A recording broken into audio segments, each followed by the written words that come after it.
So let's see one more example. If somebody asks in the exam or in the interview, right, just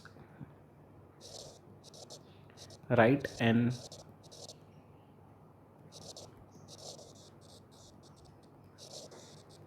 algorithm to print 1 to 10 numbers, right. So अब यहाँ से जो information निकल के आती है, it is telling us to print number 1 to 10, right. So ऐसा नहीं करना है कि यहाँ पे जाके सीधा एग्ज़ाम में आपने इस तरह से लिख दिया और ये आपका आउटपुट हो गया. This is not the correct way. As we are just writing the algorithm, it means that we will be doing the coding on the base of the same algorithm, right. मतलब जो भी हम यहाँ पे algorithm हमारा लिखते हैं, so that is a pre step or you can say a prior step to the coding, right. मतलब यहाँ पे भी जो लिखेंगे इसके बेस पे हम एक्चुअली यहाँ पे हम कोडिंग हमारी करते हैं, राइट. सो मेक श्योर कि हम क्यों कर रहे हैं तो ये आपको पता होना चाहिए. और इससे पहले हम फ्लो चार्ट वगैरह भी यहाँ पे ड्रॉ करते हैं. इस तरह से कुछ सिंबल्स हमारे होते हैं, right, different type of. So flow chart draw करते हैं कोई भी प्रॉब्लम डेफिनेशन के लिए, एल्गोरिदम्स लिखते हैं और उसके बाद में at the end will be doing the coding, right. Coding यहाँ पे दो तरीके से हो सकती है. That can be done in the online mode as well as that can be done in the offline mode. Online mode में सीधा आप गूगल पे सर्च करेंगे ऑनलाइन पाइथन कंपाइलर, सो आपको मिल जाएगा ऑनलाइन पाइथन कंपाइलर, तो आपको मिल जाएगा. बट मेक श्योर बहुत बार ऐसी चीज़ें होगी कि जहाँ पे मेमोरीज वगैरह के इशू आते हैं, because we are just running that on the cloud base, जो एक सर्विस यहाँ पे प्रोवाइड कर रहा है, राइट. मतलब that is not directly accessing our hard disk, right. So कई कबार स्टोरेज के टाइम पे या फिर कोई ऐसा मेमोरी रेफरेंस है, so it may be possible कि यहाँ पे कुछ चीज़ें रन नहीं करेंगी. So in that case we have to run on offline mode, right. So यहाँ पे आपकी पाइथन आईडीएलए हो गया, पाईचाम हो गया, राइट. सो ये मैंने एक वीडियो बना रखी है, so you can just check in the playlist कि यहाँ पे ऑफलाइन हमें ऑफिशियल वेबसाइट पे जाके किस तरह से डाउनलोड करना है and how you can just write the code, you can save the code and you can just run the code, right. so ये सारी चीज़ आपको ध्यान रखनी है. और अब आते हैं प्रॉब्लम पे. सो यहाँ पे हमें दिया है डायरेक्टली कि we have to print the number 1 to 10, right. So basically ये हो गया 1 2 3 4 5 6 7 8 9 10, राइट. सो इस तरह से मुझे कुछ वैल्यू दिखनी चाहिए.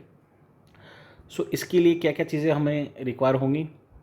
सो ये तो सारी हो गई हमारी वैल्यूज़, राइट. एक हमें चाहिए होगा that is a variable, right. Variable मतलब जैसे अगर मैं लिखूँ a = 2, सो ये मेरा हो गया दैट इज़ अ वैल्यू और ये मेरी हो गई that is a variable, right. ये हम क्यों करते हैं. सो वैल्यू हमें कहीं ना कहीं कंप्यूटर में यहाँ पे स्टोर करनी है, right. So that is why we are just taking a variable, कि जो वेरिएबल हमारा होता है सो सीधा हमारे कंप्यूटर के सेकेंडरी स्टोरेज, जो भी ये हमारा सेकेंडरी स्टोरेज है, that is basically the hard disk, right. So hard disk पे मान लो ये अगर हार्ड डिस्क है, इसको थोड़ा जूम करते हैं.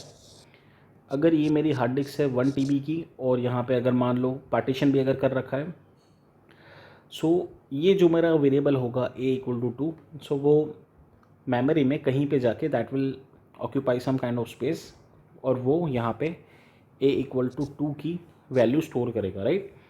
सो एक मेमोरी चंक में जो भी आपने वेरिएबल डिक्लेयर किया है बेस्ड ऑन दैट साइज़, अगर वो 1 बाइट का है, 2 बाइट का है, 4 बाइट्स का है, 8 बाइट का है, सो बेस्ड ऑन दैट आपकी सेकेंडरी स्टोरेज में जाके यहाँ पे आपकी जो भी मेमोरी पार्टीशन होगी उस हिसाब से आपकी मेमोरी में जहाँ उसको जगह मिलेगी वो उसको वहाँ पे स्टोर करवाएगा, राइट.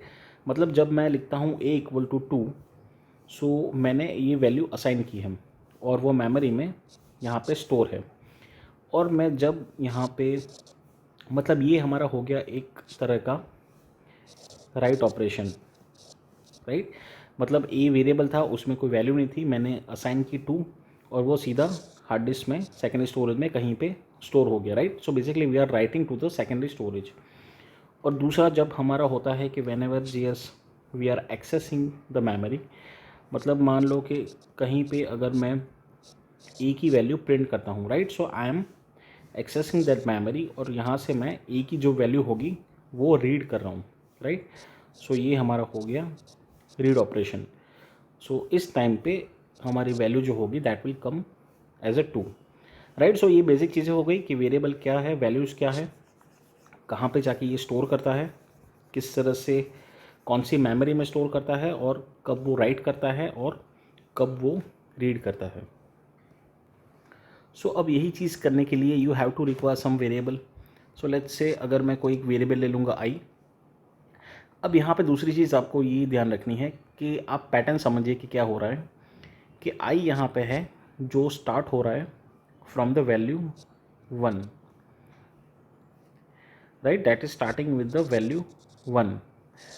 और वो धीरे धीरे क्या हो रहा है, इंक्रीमेंट हो रहा है, राइट। इंक्रीमेंट कितना हो रहा है, तो +1 से। कितना इंक्रीमेंट हुआ, +1 से। कितना हुआ, +1 से, राइट, अप टू 10। यहाँ पे +1 से इंक्रीमेंट करेगा और यहाँ जाके आपका ये फिनिश हो जाता है, right. So you also have to understand the pattern कि किस तरह से पहले प्रोसेस होगा, क्या प्रोसेस होगा। ये अगर आप समझोगे तभी आप एक एल्गोरिदम और कोडिंग लिख पाओगे, राइट। सो इसको हम स्टार्ट करते हैं। सो ये आपको समझ आ गया। So will just right the algorithm with the start. Second हमें चाहिए होगा एक वेरिएबल, लेट्स से आई। अब यहाँ पे हमें पता है कि we are just starting with the value 1, right. So यहाँ पे मैं लिख देता हूँ आई इक्वल टू 1। अब यहाँ पे क्या चीज़ हो रही है, सो बेसिकली आप देखिए आई जो है वो हर एक स्टेप में इंक्रीमेंट हो रहा है, राइट। सो कहीं ना कहीं हमें ये चीज़ करनी पड़ेगी, मतलब आई जब 1 है तो वो हम पहले प्रिंट करेंगे और उसके बाद क्या होगा, आई की वैल्यू इंक्रीमेंट होगी, right. So that is I plus 1। सो आई कितना है, 1। 1 + 1 हमें मिल जाएगा 2, राइट। सो आई की फिर लेटेस्ट वैल्यू हो जाएगी मेरी 2। वापस यही चीज़ करेंगे आई इक्वल टू 2 के लिए। वापस क्या कर रहे हैं हम, इंक्रीमेंट कर रहे हैं आई प्लस 1 से। सो वापस क्या होगा, 2 + 1, राइट। सो अब आई की वैल्यू हो गई 3। और जहाँ जहाँ ये चीज़ें हो रही हैं हम इसको प्रिंट भी ले रहे हैं, राइट। सो टेक्निकली हम इंक्रीमेंट भी कर रहे हैं और हमारा साथ में आउटपुट भी आ रहा है, राइट। यही चीज़ कर रहे हैं, बढ़ते जाइए। अब आई इक्वल टू 3 के लिए आई हो रही है आई प्लस 1, आई की लास्ट वैल्यू थी 3, सो यहाँ पे हो गया 3 + 1, तो ये मेरा हो गया 4 और यहाँ पे हम प्रिंट कर रहे हैं, राइट। अब ये चीज़ हम कर रहे हैं अप टू वैल्यू 9। आई जब 9 होगा तब हम जब इंक्रीमेंट करेंगे सो आई प्लस 1 होगा और आई इक्वल टू 9 + 1 मतलब 10। और यहाँ पे जब मैं आउटपुट ले लूँगा इट मीन्स कि मैं यहाँ तक पहुँच गया, राइट। सो टेक्निकली अब मेरा यहाँ पे एल्गोरिदम एंड कोडिंग दोनों फिनिश हो जाना चाहिए। दूसरी चीज़ क्या कर रहे हैं, हम बार बार यही चीज़ का रिपीटेशन कर रहे हैं, आई प्लस 1, आई प्लस 1, आई प्लस 1, आई प्लस 1, राइट। सो ये प्रोसेस समझना है और फिर जाके आपको एल्गोरिदम लिखना है, so that will be much more easy. Algorithm भी अलग पैटर्न में आप लिख सकते हैं, कोडिंग भी अलग पैटर्न में हो सकती है। You can just take this as a reference. अब यहाँ पे आप लिख सकते हैं कि समझिए कि कोई मैं एक स्टेप पे यहाँ पे लिख दे रहा हूँ I equal to I plus 1, right. और ये मेरा है लेट्स से स्टेप नंबर 4। अब मैं क्या करूँगा, यहाँ पे कोई एक स्टेप मेरा जो बार बार रिपीट हो रहा है, क्या चीज़ रिपीट हो रही है? सो पहले आप ये समझिए कि हम यहाँ पे एक चीज़ यूज़ करेंगे, दैट इज़ वाइल। जो हम वाइल लूप, फॉर लूप, ये सारी चीज़ें यहाँ पे यूज़ करते हैं। सो आई मेरा जो है वो स्टार्ट होगा विद द वेरिएबल 1 और कहाँ तक चलेगा? सो जब तक आई मेरा वैल्यू 10 नहीं हो जाती तब तक ये चलता रहेगा, राइट? वही चीज़ आप देख रहे हैं कि यहाँ पे हो रही है, वही चीज़ आपकी रिपीटेशन हो रही है। यहाँ पे लेट्स से एक मैं स्टेप नंबर 4 लिखता हूँ। जो हम कर रहे हैं that is we are just taking the output of a I, right? I में जो भी हमारा वैल्यू यहाँ पे आप देखिए स्टोर हो रहा है, सो वही चीज़ आप यहाँ पे हम प्रिंट भी कर रहे हैं। सो प्रिंट के लिए हमें चाहिए होगा प्रिंट, राइट? जो हमारा एक आउटपुट देगा, और आउटपुट हम किसका लेंगे? वेरिएबल आई का लेंगे, जहाँ पे ये सारी वैल्यूज़ जो है वो स्टोर होगी, राइट? अब समझिए कि ये मैंने लिखा था स्टेप नंबर 4, इसको मैं कर देता हूँ स्टेप नंबर 5, राइट? इसी तरह से आपको एल्गोरिदम वगैरह समझ आएगा कि क्या मैं स्टेप्स लिखूँ और किस तरह से मेरा चल रहा है कि नहीं चल रहा है। अब यहाँ पे मैंने एक ब्लैंक स्पेस छोड़ रखा है कि हम कौन से स्टेप को रिपीट करेंगे। सो रिपीट करेंगे हम, ये प्रोसेस यहाँ पे रिपीटेशन हो रही है, राइट? i+1 i+1 i+1 कब तक हो रहा है? जब तक हम i की वैल्यू 10 तक नहीं पहुँच जाती तब तक, राइट? सो इसलिए हम स्टेप लिखेंगे रिपीट अप टू, यहाँ मैं लिख देता हूँ स्टेप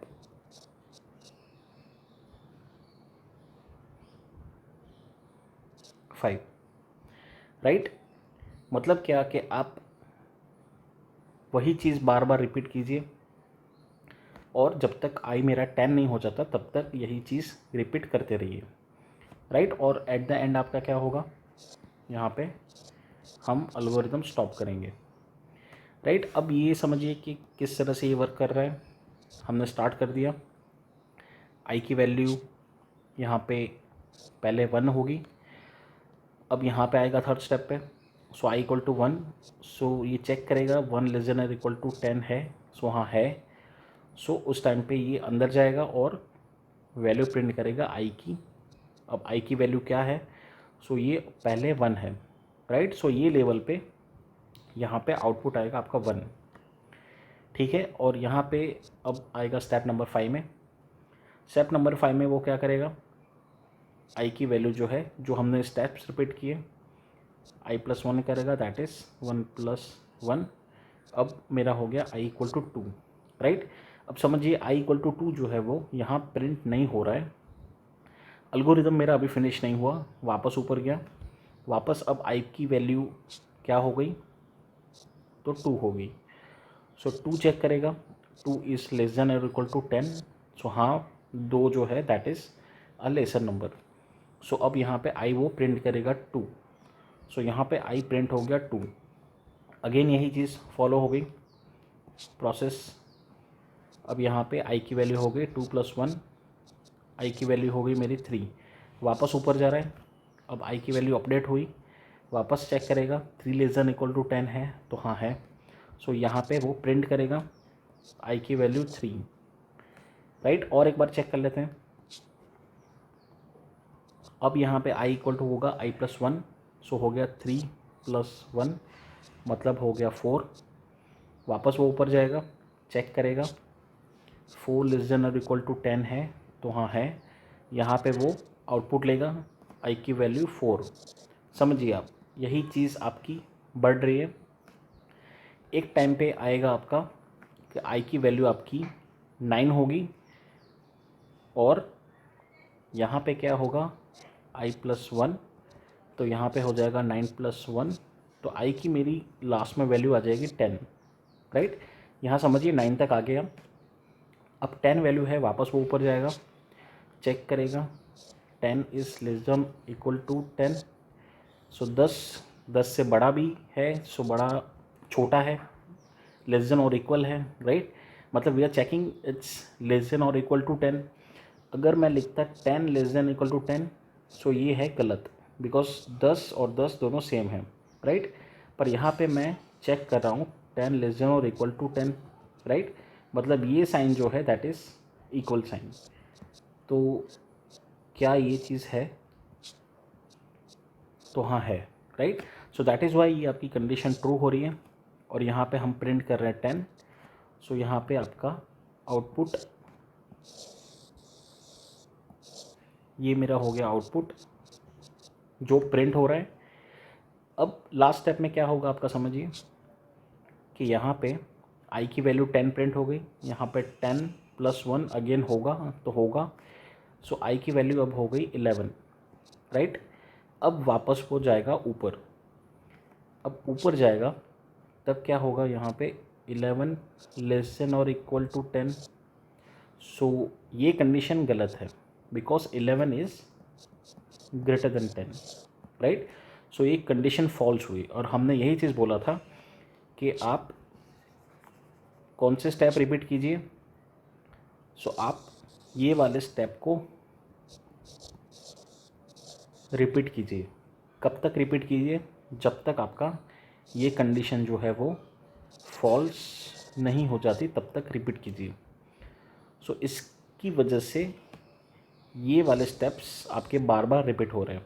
पर अब कंडीशन हो गई फॉल्स हो गई तो आपका ये टर्मिनेट होगा और यहाँ पे आपका एल्गोरिथम ख़त्म हो जाएगा, राइट। सो यही चीज़ आपको कोडिंग के टाइम पे भी करनी है। You have to write the code in such way कि आपकी कंडीशन जो है वो ट्रू चलती रहे और एक टाइम पे आएगा फॉल्स, मतलब कंडीशन आपकी होगी गलत और वो टर्मिनेट करेगा लूप और आपका एल्गोरिदम या कोडिंग ख़त्म हो जाएगी, राइट। और एट द एंड जो आपको यूज़र को आउटपुट मिलेगा सो जो 1 to 10 आपको मिल जाएगा, राइट। सो जो हमें मांगा गया था। So thank you for listening. और अगर कुछ समझ नहीं आ रहा है so you can just write down the comment section. और यही चीज़ आप दूसरी बार देखिए, तीसरी बार देखिए तो आपको चीज़ें समझ आ जाएगी, राइट। और अब सेम लॉजिक सेम पैटर्न अगर कोई और तरीके से आ रहा है so you have to understand कि अब मैं क्या चीज़ें चेंज करूँ और किस तरह से मेरा एल्गोरिदम लिखूँ और किस तरह से मैं अपनी कोडिंग करूँ, right. So thank you for listening and stay connected. Will keep on checking the other concepts.